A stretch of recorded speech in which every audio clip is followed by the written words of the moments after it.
foods with great detail about the aroma and the texture and the flavors and the seasonings. And then there are those wine experts who can talk about the bouquet and how much tannin there is. And then there are the coffee snobs, coffee experts who can tell you distinct flavors in coffee and what part of the world it came from. I can't do any of that. Never been trained to it. So I can't tell you the difference between the smell of a hog and a horse. All these decades later, if I'm in a farm setting, I can tell you what kind of animal is thinking. Well, tonight I want to talk about my horse. My dad bought us 2 horses. His was a Tennessee Walker, black. She had a little white spot on her forehead, so her name was Star. And she had what my dad called a hard mouth, which meant the bit in her mouth was hard to pull. And so he didn't let us kids ride Star at all.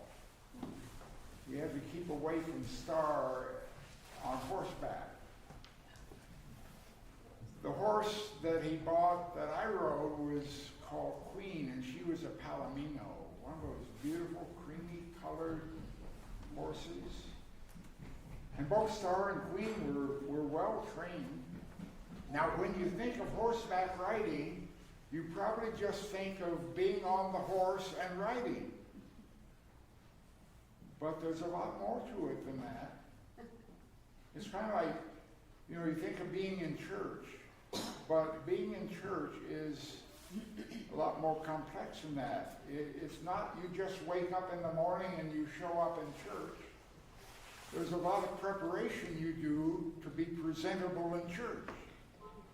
And then after church, there's some things you do to be comfy at home again. So horseback riding, unless you go to one of those rent-a-horse places where they have it all fixed up and you just get on the horse. But not so with our little farm. You have to first make contact with the horse. Now, if it's in a stall, that's all well and good, but we didn't have any stalls. The horses were in the pasture.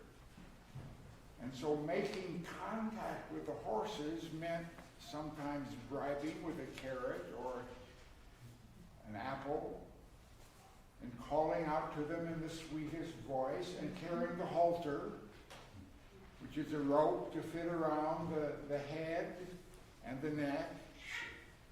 And once you have the halter on the horse, then you guide her to where you're going to do the rest of the preparation for riding. So I would guide Queen, and she was well trained. She followed along like it was going to be pleasurable. And I would tie her to a post near the chicken house. We had a large chicken house, and the feed room for the chicken house was also, cowboys called a cap room, where the saddle and blankets and harnesses are and so forth. So Queen and Star are tied up near the chicken house, and the first thing is to brush them. I just imagine that would feel so good. Would somebody brush me? Bring me in from the pasture and brush me. And then there was a thing of checking the hooves. Now they had shoes, but had to lift up each hoof and check it. Now the horse hoof is like your fingernails and your toenails. It's the same stuff, just very thick. Well, lifting up Queen's front leg, I learned. I lifted up and put it between my legs so that the hoof is facing up. And I could dig out, especially if the pasture had been real muddy, there was stuff to dig out and take any rocks out, because while the hoof itself has no nerves in it, the foot has a lot of nerves in it. So we have to clean the, it's done. Now this isn't a pedicure. The pedicure, you need a farrier, and you can ask Deb about her son, who is a full-time farrier now, who comes out and takes the shoe off, and then with a huge instrument cuts sections of the hoof off, and then levels it out, and then puts the new shoe on, hammering the shoe through the nails, the hoof. Now, you can, since you don't have any nerves in your nails, toenails, or it's all fine. But get a splinter under your nail. Mm-hmm. So the farrier is a very specialized function.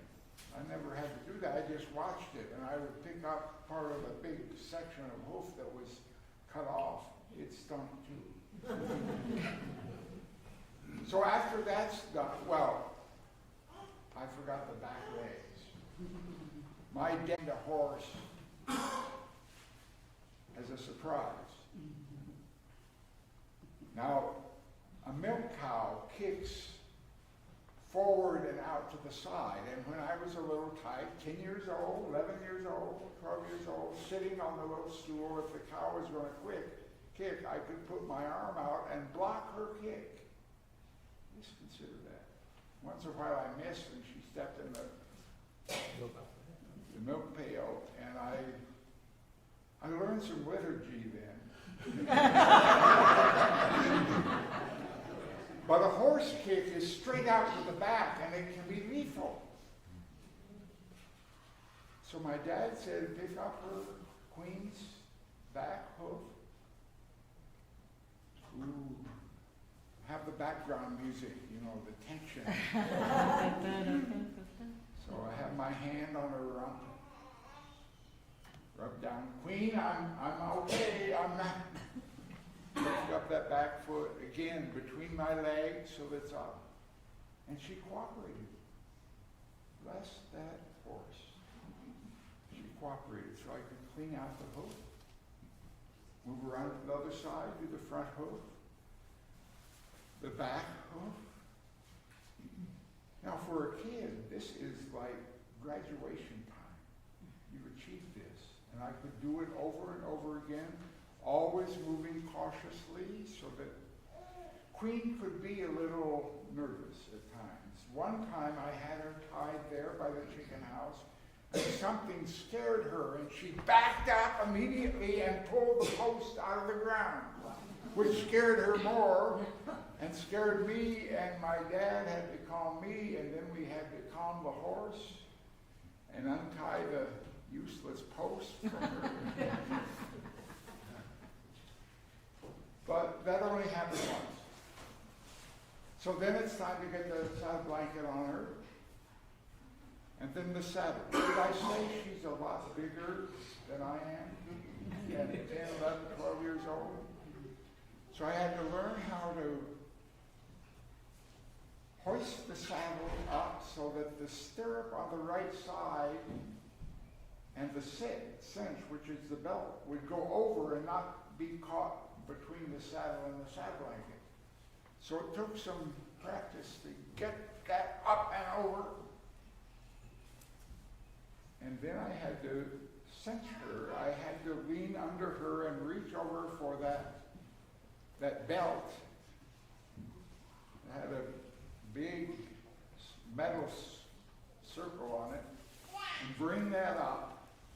And there's a special way to tie that with the leather strapping on the left side. Now it's very important to get that tight, or you'll be riding, well, you won't be riding. And Queen had a habit, once in a while, of taking a big deep breath and holding it. best center side as I could, but I knew. So I had to wait. And once in a while I did put a little knee in to make her breathe out. And then get that tight. And then we're set to go. Except I've got to get the harness on her. I only have the bridle on her. I only had the harness, the rope. And the bridle for Queen had that metal piece that fits across and goes behind the teeth. I once, 20 years ago, was on a horse that could not tolerate that, and we had a different kind of harness, bridle that was called a hackmore that fit around the mouth but didn't have anything in the mouth. But Queen had the in the mouth. Put that on with the strap around her nose and then up over the ears, and then the reins, hooked them on each side of the neck up by the saddle, and then we're ready to go. Queen was so good. I would put my left foot into the left. I don't know where it started, but you always approach the horse from the left side. I never tested that by trying from the right side. So left side, I had my foot. Did I say I was rather small? Had my right foot lifted high into the stirrup on the left side. And then I had to kind of bounce myself up and throw my leg over to land in the saddle and put my right foot in the stirrup. Queen was so good, she would just stand there. Now, I have been on horses, miraculously, that when my left foot went into the stirrup, they took it for an invitation to mosey on. And here I was with my foot in the stirrup, my left foot and my right foot hopping on the ground to keep up with the liturgical language horse. But with Queen, I got on. And then we were set to go. Now, my dad and I usually rode on Sunday afternoons, and near our little farm, there was some undeveloped city property that was going to be park. And part of it was wooded and part of it was not. Our driveway was gravel. The road out in front of our house was gravel. We would walk up that gravel. Oh, Queen had 3 gears. There was walk, there was trot, and there was gallop. So we would start walking. Oh yes, just when I mentioned trot, Queen had the worst trot in the world. It was so hard, some people call it stiff-legged, and I would have to stand in the stirrups to keep from bouncing too much. So I preferred her walking or gallop. I tried to avoid trot. So we would spend a couple hours or more riding the horse, my dad on Star and me on Queen. As soon as